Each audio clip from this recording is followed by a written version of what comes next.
പരിപ്പ് കറിയാണ് ഞാനിന്ന് ഉണ്ടാക്കുന്നത്. അതിനുവേണ്ടി 100 ഗ്രാം തുവരപ്പരിപ്പും 5 പച്ചമുളക് 1 സവാളയും എടുത്തിട്ടുണ്ട്. തുവരപ്പരിപ്പ് നന്നായി കഴുകിയെടുത്ത ശേഷം കുക്കറിലേക്ക് ഇട്ട് കൊടുക്കാം.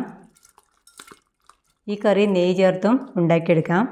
എങ്ങനെയെന്നാൽ കുക്കറിൽ നെയ്യ് ഒഴിച്ച് ചൂടായ ശേഷം തുവരപ്പരിപ്പ് ഇട്ട് ചെറുതായി ഒന്ന് വറുത്ത് കറി ഉണ്ടാക്കിയെടുക്കാം.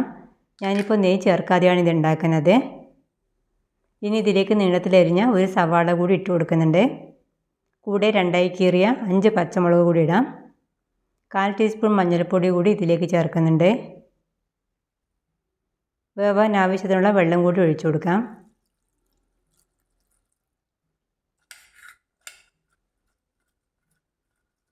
ഇനി ഇത് അടച്ചു വെച്ച് 3 വിസിൽ വരുന്നത് വരെ വേവിക്കാം. വിസിൽ വന്ന് തണുത്ത ശേഷം തുറക്കാം.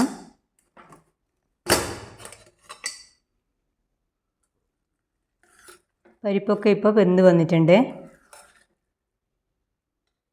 ഇത് ചെറുതായി ഒന്ന് ഉടച്ച ശേഷം ഇതിലേക്ക് ഉപ്പ് ചേർത്ത് യോജിപ്പിച്ച് കൊടുക്കാം. ഇനി ഇതിലേക്ക് പാകത്തിനുള്ള വെള്ളം കൂടി ചേർത്ത് ഇളക്കി തിളപ്പിച്ചെടുക്കണം. തിളച്ച ശേഷം ഇതിലേക്ക് വറവ് ചേർത്ത് കൊടുക്കാം. ചീനച്ചട്ടിയിലേക്ക് കുറച്ച് വെളിച്ചെണ്ണ ഒഴിച്ചു കൊടുക്കുന്നുണ്ട്. എണ്ണ ചൂടായ ശേഷം 1/4 ടീസ്പൂൺ കടുകിട്ട് പൊട്ടിക്കാം. 2 വറ്റൽമുളക് പൊട്ടിച്ചിടാം. കുറച്ച് കറിവേപ്പില കൂടി ഇട്ട് മൂപ്പിച്ച് കറിയിലേക്ക് ചേർത്ത് കൊടുക്കാം.